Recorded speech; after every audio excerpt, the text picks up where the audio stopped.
Koné, bonjour. Vous allez nous parler donc aujourd'hui des causes et procédures du divorce, mais je vous propose, juste une proposition. On va regarder juste un élément filmé qui va nous résumer un peu, un esprit récapitulatif de la situation et nous allons réagir là-dessus et cela va sous-tendre bien entendu notre discussion jusqu'à la fin. Vous acceptez? Sans problème. Validé, c'est parti. Le mariage existe, il a été une solution à la solitude, il a toujours été là pour contribuer au bonheur de l'homme et de la femme. En fait, on se marie pour être heureux. Toutefois, il arrive que ces couples qui vivent ensemble dans cette union conjugale n'expérimentent pas ce bonheur et on assiste au retour sur la parole convenue. La promesse de s'aimer pour le meilleur et pour le pire, affirmée devant de nombreux témoins et devant le maire qui a officié le mariage. Le lien conjugal est donc rompu. C'est le divorce. Divorcer pour ne pas vivre le calvaire ou divorcer parce que l'amour s'en est allé. Est-ce une solution ou un problème? Bon, en fait, pour moi, le divorce, pour moi, bon, ça dépend de chacun, quoi. Ça dépend des humains, des mariés. Puisque, bon, quand tu es marié, là, si tu n'entends pas avec ta femme et que tu trouves qu'elle te fout la merde, ça dépend de toi. Si tu veux, tu divorces. Si tu veux, tu laisses. Le divorce n'est pas bon. Ouais. Parce que s'il faut se marier et puis se séparer le lendemain, ce n'est pas la peine. Hein? Surtout s'il y a des enfants, comment la femme va faire pour s'occuper des enfants? Et la femme, elle devient quoi? Tu vas me divorcer pourquoi? J'étais fort quoi, je ne te dois pas, tu ne me dois pas. Tu vas me divorcer pourquoi? Moi, je suis là à cause de mes enfants. Aïe. Je respecte ta famille, je fais tout. Pour des personnes, si je pense sur le plan chrétien par exemple, par rapport à la Bible, c'est vraiment illégal. Partir se marier devant Dieu et faire des serments, c'est engager en même temps deux familles, c'est pas engager deux personnes. Donc le fait de divorcer, c'est en même temps, quand deux personnes divorcent, ça crée en quelque sorte une division. En réalité, pour ceux qui veulent divorcer, les causes ne manquent pas. Lors du premier mariage avec mon épouse, c'était le bonheur, on va dire pendant les 2-3 premières années. Au bout de la 4e année, c'était des histoires n'en point fini, des prises de tête. Je ne me sentais plus l'homme de la maison, parce que lorsque je plaçais un mot, elle avait la réponse. De fil en aiguille, nous en sommes arrivés d'un commun accord à divorcer. Le divorce, il est bon aussi parce que ça permet à chacun de prendre sa liberté comme il pense. D'un commun accord, nous avons engagé la procédure de divorce avec nos différents avocats qui ont adressé un courrier au président de la chambre matrimoniale qui nous a convoqués pour une audience préliminaire. Après un délai de, je dirais, 3 mois, nous avons été convoqués pour une audience de confirmation pour statuer, pour vraiment prononcer le divorce. Bon, moi je dirais que pour 2 personnes qui consentent à un divorce, un délai aussi long, 2 audiences, bon, c'est assez... je pense que l'État ou le gouvernement doit revoir tout ça. Nous avons commencé ici sur le plateau, l'échange avec Eva qui est en fer de lance ici. Maître Koné Kiobien, donc notre avocat, qui va nous parler aujourd'hui. Vous l'avez vu, le postulat est clair, il est posé. Cause de divorce et procédure de divorce. Rebonjour, merci d'être là, vous êtes bien installés. Première question, donc, pourquoi est-ce qu'on divorce? Merci beaucoup Eva, merci Marco. Pourquoi on divorce? On divorce parce qu'on ne s'entend plus. On divorce, on décide de mettre fin à notre lien matrimonial parce qu'il y a des causes que la loi a instituées qui se sont produites. On ne se marie pas pour divorcer, comme le dit le chanteur, mais la loi a prévu cette éventualité que le couple puisse, à un moment donné de sa vie, connaître des difficultés. Et si ces difficultés sont insurmontables, que la loi leur permette à ce couple-là de pouvoir mettre fin à sa relation. Raison pour laquelle il y a 4 causes de divorce que la loi a instituées. Bon, quand je dis la loi, c'est la loi de 1964, qui a été modifiée par la loi de 1983. Bon, il y a une autre loi qui est venue en 1998, mais elle a été, je vais en parler tout à l'heure, elle s'est penchée plutôt sur une autre façon de voir le divorce. Donc je disais qu'il y a 4 principales causes de divorce. Lesquelles? Je note. Les 4 principales causes. La première cause, c'est l'adultère de l'un des époux. excusez-moi, l'adultère de l'un des époux. Très bien. La deuxième cause, on dit excès, sévice ou injure grave. La troisième, lorsque le conjoint a été condamné pour des faits portant atteinte à l'honneur, à la considération. Et la quatrième, c'est lorsqu'il y a abandon de famille ou abandon de domicile conjugal.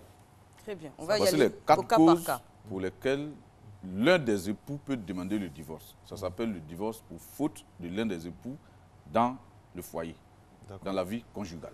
Alors, on va aller, comme l'a dit Eva. Je ne sais pas, il est motivé sur le thème. Voilà. Alors, on va commencer. L'adultère. L'adultère, c'est lorsque l'un des époux décide d'avoir une relation en dehors de celle qu'il a, c'est l'atteinte à la fidélité. D'accord. Parce que lorsqu'on va au mariage, on dit je vous donne cette alliance, preuve de mon amour et de ma fidélité. Et dans la loi, il est institué que les époux se doivent fidélité l'un à l'autre. Et lorsque l'infidélité s'installe, on appelle cela l'adultère. D'accord. Mais pour la petite histoire, lorsqu'on reçoit souvent les couples qui veulent divorcer, on dit mais c'est pour cause d'adultère. On entend souvent des gens dire l'adultère, est-ce que c'est encore une cause de divorce dans ce pays? Ah bon, bon oui. Mais oui, on entend très souvent. Qu'est-ce que vous en savez? Non, mais en général, c'est les femmes. Vous dites qu'il y en a tellement que les gens tolèrent, mais ça demeure toujours une cause de divorce. Exactement. Ça, il faut le dire, la loi le dit clairement, l'adultère est une cause de divorce. Aujourd'hui, par exemple, pour rester sur la cause de l'adultère, quand une femme va voir sa mère ou même ses soeurs ou ses amis disant je veux divorcer parce que mon mari m'a trompé, s'est montré infidèle, on dit mais pour ça tu veux divorcer parce que ton mari t'a trompé. C'est devenu tellement banal, ça passe aujourd'hui dans les mœurs et surtout l'adultère des hommes. Hein, parce que quand c'est dans l'autre cas, c'est autre chose. Moi en tant que juriste, je ne peux pas Alors, vous pour accompagner dans ce raisonnement. Absolument. Moi également, je me moi, même quand vous êtes des hommes, vous ne direz pas le contraire. Non, pas du tout. Alors, l'adultère, il doit être constaté ou il ne s'agit pas évidemment de sème soupçon? L'adultère, c'est un fait. Bon, c'est un acte que quelqu'un pose. Il peut se constater par tout moyen, mais il ne suffit pas de voir que votre conjoint avec une femme ou bien votre conjoint avec un homme arrêté au bord de la route pour dire « Hop, c'est ça, c'est l'adultère ». Mais il faut constater l'adultère. Il y a des indices. Imaginez-vous quelqu'un qui se retrouve dans le lit d'une femme autre que son épouse à minuit. Qu'est-ce qu'il y fait? On constate l'adultère. Ou bien la fréquence des visites. Très souvent, les personnes qui font les constats d'adultère, doivent se munir de patience. Parce que ça ne se fait pas parfois en un seul jour. Il y en a même qui mettent des semaines, des mois à suivre le trajet qu'emprunte l'autre époux jusqu'à ce qu'on découvre qu'il entretient une relation extra-conjugale. Et très souvent, ces causes d'adultère-là, parfois les heures auxquelles on doit constater l'adultère sont tellement indues qu'il faut parfois obtenir l'autorisation du président de la juridiction compétente. Par exemple, tard la nuit. Or, en Côte d'Ivoire, à partir de 22 h, c'est fini, on ne peut plus rien constater. Jusqu'à 20 h déjà, le travail s'arrête à 18 h. Bon, lorsqu'un huissier se présente chez vous après les heures légales de travail, en ce moment-là, s'il n'a pas d'autorisation, avant 6 h du matin, ce n'est pas possible. Or, très souvent, l'adultère, c'est à ces heures-là qu'on les constate. Dieu sait qu'entre midi et 2, il y a des choses qui se passent également. Bon, entre midi et 2, si ceux-là ont la chance je sais pas de pouvoir les constater. Mais bon. Donc, l'adultère est une cause de divorce. D'accord, l'adultère. Et ensuite, les excès et sévices. Les excès, sévices et injures graves. Waouh. Bon, les excès, tout le monde sait l'excès, c'est quoi? Par exemple, un monsieur à la maison qui ivrogne, qui ne peut même pas tenir sur ses deux jambes d'affilée, 2 jours d'affilée, mais ça c'est un excès. Qui n'a pas beaucoup d'heures de lucidité par jour. C'est un excès.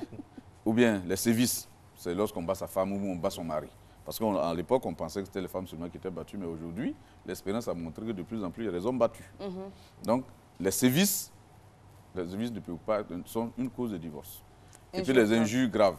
Imaginez-vous un homme qu'on surprend ou bien une dame qu'on voit dans le quartier en train de danser à moitié habillée. Écoutez, ça c'est une injure pour son mari. Ou bien c'est une dame qui passe son temps à embrasser de façon ostentatoire tous les jeunes du quartier. Ou bien on voit ce monsieur-là qui, à tout moment, c'est lui qui est le meilleur danseur du maquis d'à côté. Tous les enfants sont derrière lui en train de chanter. Mais, sa femme a honte. Donc ça, c'est une injure grave. Ou bien on traite son épouse de sorcière ou la famille de son épouse de sorcière. C'est une injure grave. ou bien on estime que la femme qu'on a eue, c'est le diable en personne, ou toi, tu es la fille du diable, et ainsi de suite. Pour la petite histoire, il y a quelqu'un qui dit comme ça, le diable, une dame qui dit à son mari, le diable aurait été mieux que toi. Le monsieur qui dit, mais tu sais, entre frères et sœurs, il n'y a pas de mariage. Donc, imaginez-vous des injures de cette dimension-là. D'accord. Donc, et vous vivez ça au quotidien? Excès, bon, nous entendons cela au quotidien. Alors justement, vous avez parlé de belle famille. Est-ce que les injures graves, là, elles doivent venir forcément du conjoint ou si elles viennent d'autres personnes de l'entourage? Si elles viennent du mari envers le conjoint ou les membres de sa famille, c'est une cause de divorce. Ou des membres de la famille du conjoint envers l'autre conjoint, envers l'époux ou l'épouse. C'est une... En fait, en droit, quand on dit le conjoint, j'entends les gens dire la conjointe. Non, le conjoint, c'est l'époux ou l'épouse. D'accord, le conjoint. C'est mixte. On va va parler de la troisième cause de divorce, donc condamnation. Pour des faits portant atteinte à l'honneur et à la considération. Par exemple, une condamnation pour pédophilie. D'accord. Une condamnation pour pédophilie, en tout cas, ça porte atteinte à l'honneur et à la considération. Ou bien une condamnation pour enlèvement d'enfants, ou bien une condamnation pour des faits qui sont considérés comme avilissants. D'accord. Oui. Okay. Et on va terminer avec, concernant cette liste-là, l'abandon. L'abandon du domicile conjugal. Le monsieur, il laisse madame et enfant à la maison, il va se créer un autre foyer. Ou bien il abandonne même toute la famille. Si c'est le domicile conjugal seulement qu'il abandonne, de temps en temps, il revient, il s'occupe de la famille. Mais il ne donne même plus d'argent de poche aux enfants, il ne donne plus d'argent pour la popote, et ainsi de suite. Ça, c'est un abandon de domicile, abandon de famille. On laisse la famille dans la famine et on va faire la fête ailleurs. Ça, c'est une cause de divorce. Ça veut dire qu'on n'est pas apte, on n'est pas capable de s'occuper de sa famille. Très bien. Alors, j'aimerais savoir... Mais il y a une condition. Il faut que ces faits-là rendent intolérable le maintien du lien conjugal. Ce n'est pas parce que l'adultère a été commis qu'aussitôt on dit on doit divorcer. Ou bien ces faits-là qui ont été cités, le fait d'avoir commis ces faits ne conduit pas automatiquement au divorce. Il faut que la deuxième condition, et ça j'insiste dessus, il faut que ces faits rendent intolérable le maintien du lien conjugal. C'est-à-dire l'autre époux ne puisse pas supporter. D'accord. Moi, j'aimerais savoir, on a un groupe de mots qu'on entend très souvent, incompatibilité d'humeur. Voilà, on n'a pas vu ça dans... Vous avez vu que l'incompatibilité d'humeur, en principe, n'est pas une cause de divorce. Mais en 1998, le législateur ivoirien a introduit une autre façon de divorcer. C'est le divorce par consentement mutuel, où les époux, comme l'élément qui est passé, s'entendent pour mettre fin à leur lien conjugal sans donner les raisons. D'accord. On se dit, c'est la mère de mes enfants ou bien c'est le père de mes enfants. Il n'est pas nécessaire que j'aille exposer à un tiers, notamment le juge ou un avocat, que ce que je subis à la maison, compte tenu soit de l'honorabilité de l'un ou de l'autre époux, ou bien en tout cas pour des raisons personnelles, ils décident, ils disent, bon, nous allons divorcer, nous ne disons à personne quelles sont les causes de notre divorce, nous nous entendons pour mettre fin au lien conjugal. En ce moment-là, il n'est pas certain que l'incompatibilité soit exclue des causes de divorce. Et puis on ne dit pas pourquoi on divorce. Mais seulement pour pouvoir utiliser cette voie, il faut avoir fait au moins 2 ans de mariage. Il faut avoir fait au moins 2 ans de mariage, comme je l'ai dit. Et puis c'est les époux qui décident d'aller rapidement. Il faut qu'il y ait une volonté conjointe de mettre fin au lien conjugal. Alors, Marco a une dernière question pour savoir si ça peut constituer une cause de divorce. Ok, j'ai une question assez... Bon, je vais la poser de façon diplomatique. Oui, allez-y. Je vais donner une réponse diplomatique. Oui, s'il y a une incapacité physique de l'homme ou de la femme, on va dire ça comme ça pour résumer. À accomplir le devoir conjugal. Vous avez vu que parmi les 4 causes de divorce, il n'y a pas ce qu'on appelle sur le plan médical l'impuissance. Ou pour les femmes, ça a un autre nom. La frigidité. La frigidité, justement. Est-ce que c'est une cause de divorce? Cela ne peut pas être une cause de divorce pour faute. D'accord. C'est-à-dire, l'un des époux ne peut pas venir invoquer cela pour demander le divorce. Sauf si cette cause avait été cachée à l'autre époux au moment du mariage. En ce moment, on peut venir annuler le mariage. Ce n'est plus une cause de divorce parce que le mariage, il faut le dire, avant tout, c'est un contrat. D'accord. Et le contrat, il y a des causes pour que le contrat tienne. Il y a des conditions. S'il s'avère que l'un des éléments qui rendent impossible l'exécution de ce contrat-là a été caché à l'un des époux au moment du divorce, au moment du mariage, l'autre époux peut estimer qu'il a été trompé et demander le divorce, pas le divorce, demander l'annulation du mariage. Mais sinon, ce n'est pas une cause en tant que telle, parce qu'on dit qu'on se marie éventuellement pour fonder une famille. Donc, s'il y a une incapacité de fonder une famille, ce n'est pas une cause de divorce. Mais d'annulation de mariage. Mais d'annulation de mariage, à condition que ce fait-là ait été caché par l'autre. Donc, on suppose qu'avant le mariage, on n'ait pas eu de relation intime, par exemple. Justement. Et qu'après le mariage, notamment pendant la nuit de noces, on se rend compte que monsieur est dans l'incapacité totale et absolue de satisfaire son épouse. On peut annuler le mariage pour cela. J'ai bien compris, Marco. Annuler le mariage. D'accord. Alors, ici, on a parlé pour l'annulation d'un contrat.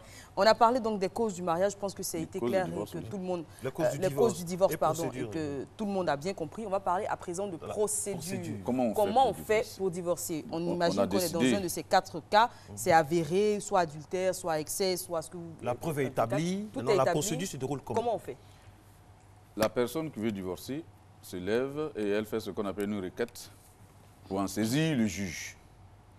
Et le juge qui est compétent, c'est le juge du domicile, le juge compétent, c'est le juge du lieu du domicile de la famille, des époux. Ou bien le juge du lieu où réside l'époux qui a à sa garde les enfants mineurs.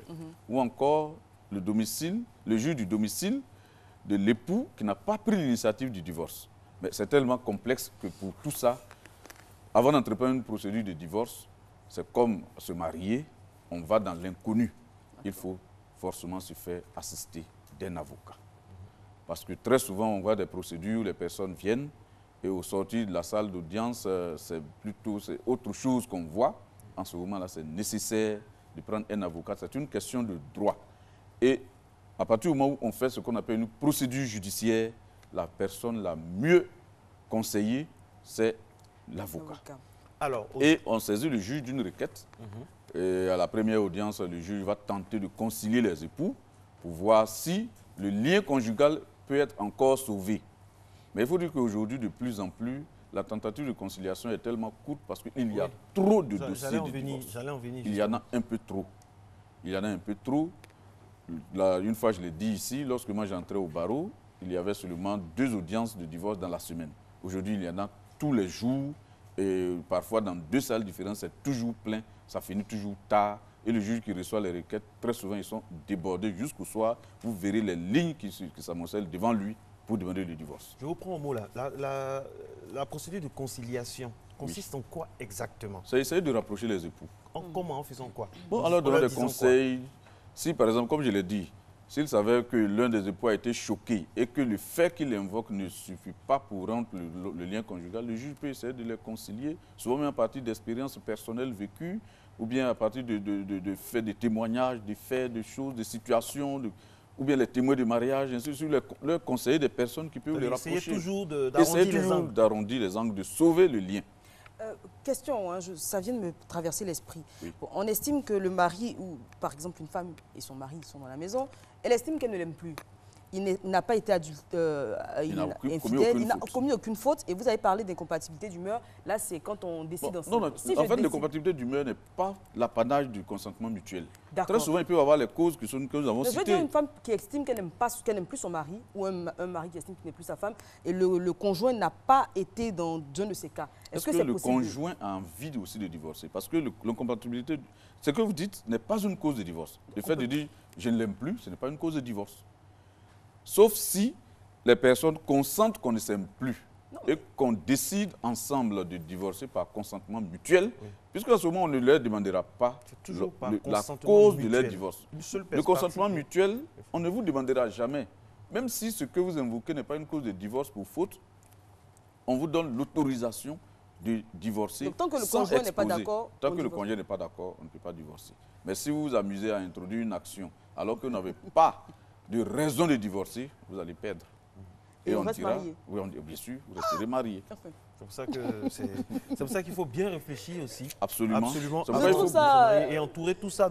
C'est pour ça qu'aux États-Unis, pour faire un peu de digression, c'est véritablement des contrats avec c'est signé, chacun sait à quoi se tenir. Tous les détails. Hein. Oui.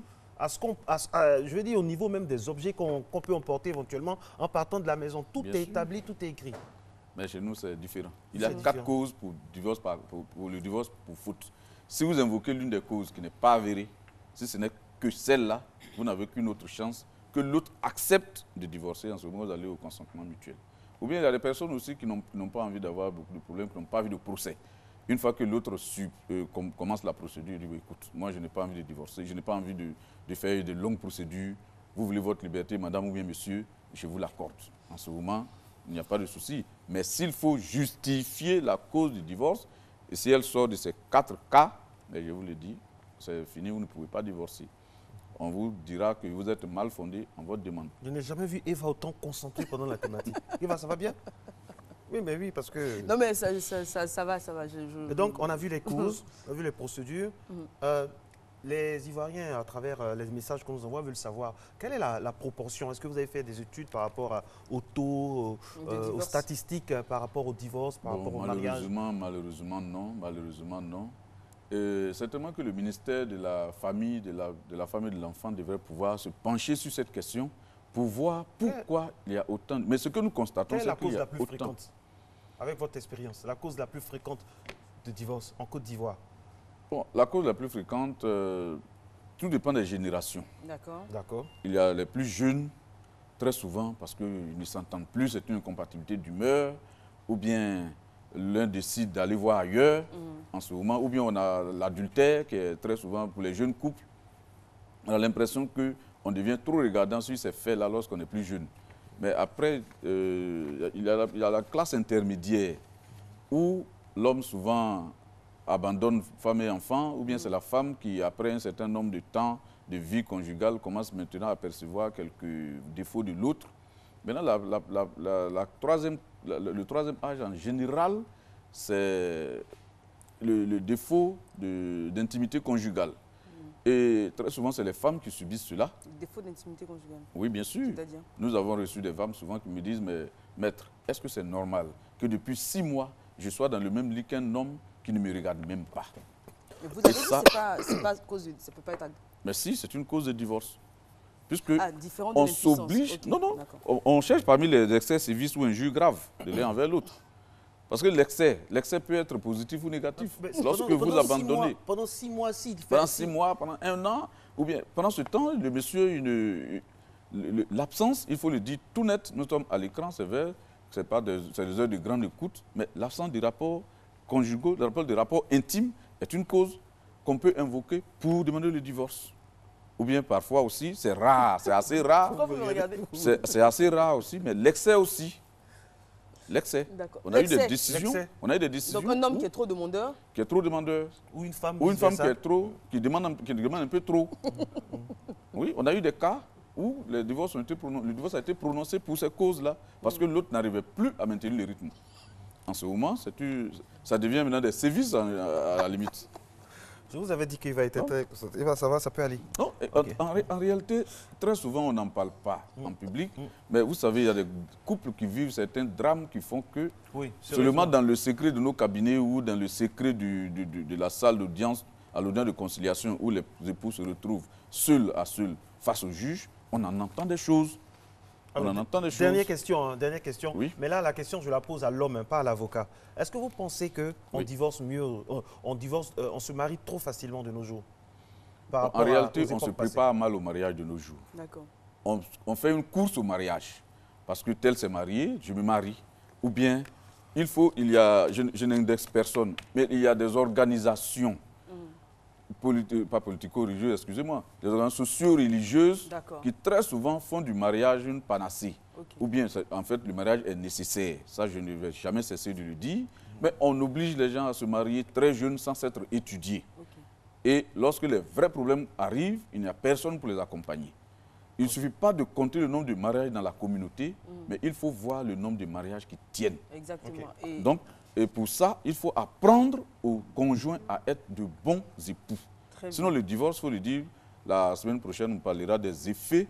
Les effets, ce n'est pas vraiment drôle, les effets du divorce. Très bien. Ce qu'on constate après cela, ça ne donne même pas envie aux gens de se marier. Parce que si vous avez déjà assisté à un couple qui divorce, surtout les divorces pour faute, mais je vous le dis, vous en entendrez des choses qui feront que vous n'aurez même pas envie de vous marier. Moi, j'ai eu le contact avec le mariage par les procédures de divorce. J'avoue que ça n'a pas été facile.